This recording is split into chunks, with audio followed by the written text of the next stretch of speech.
Assalamualaikum warahmatullahi wabarakatuh.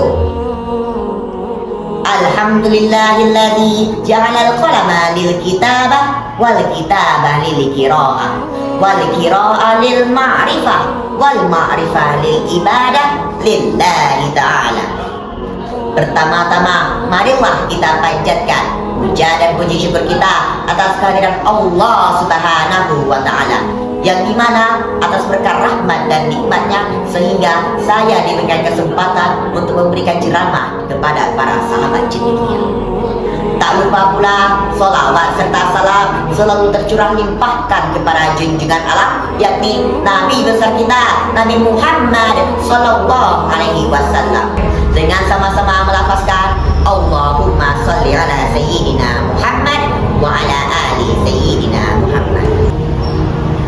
Para sahabat cendekiawan yang dirahmati oleh Allah Subhanahu wa ta'ala, pada kesempatan kali ini izinkan saya untuk menyampaikan ceramah sedikit mengenai peluang pemuda di masa Ramadan. Sahabat cendekiawan yang dirahmati oleh Allah Subhanahu wa ta'ala, seperti yang kita tahu, di era digital seperti sekarang ini, tantangan demi tantangan generasi muda ada di sana sini, lewat akses internet, lewat media sosial, dan bahkan media lainnya, yang membuat orang-orang di luar sana berusaha untuk merusak generasi muda Indonesia. Tontonan dijadikan tuntunan dan tuntunan dijadikan tontonan semata. Na'udzubillahi min dzalik. Nah, sebagai generasi muda yang baik, mari kita sumber apapun itu yang datang dari budaya barat. Dengan berkembangnya zaman dan berkembangnya teknologi yang semakin hari semakin menjadi-jadi, kita harus bijak dalam menggunakan teknologi, terutama pada media sosial. Media sosial yang kita gunakan setiap hari jangan hanya digunakan untuk mencari hiburan semata, namun gunakanlah media sosial kita untuk menyebarkan kebaikan.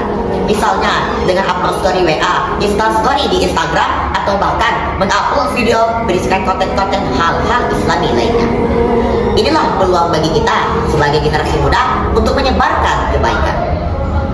Wahai para sahabat cendekia, tantangan utama generasi muda dalam perkembangan digital adalah untuk tidak hanyut dan menjadi dari bagian sisi negatif kemajuan teknologi. Kita sebagai generasi muda yang akan menjadi harapan bangsa, harapan agama, dan harapan orang tua. Mari gunakan masa muda kita dengan sebaik-baiknya. Gunakanlah untuk menyebarkan hal-hal yang positif, bukan hal-hal yang negatif. Betul? Demikianlah Islam membantu kita dalam kehidupan ini. Sejatinya, kecanggihan teknologi di era sekarang ini telah Allah peringatkan kita tentang kemajuan teknologi.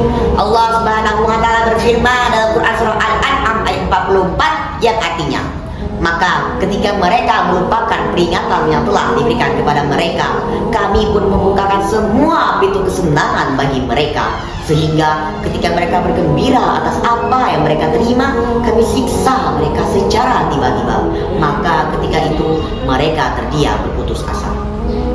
Adapun maksud dari ayat tersebut ialah ketika kita lalai terhadap kesenangan di era sekarang ini, yakni di era digital saat ini, dan apabila kita telah melupakan peringatan-peringatan yang telah Allah berikan kepada kita, maka Allah biarkan kita terlarut dalam kesenangan yang pada akhirnya membuat kita terdiam berputus asa, yakni menyesal.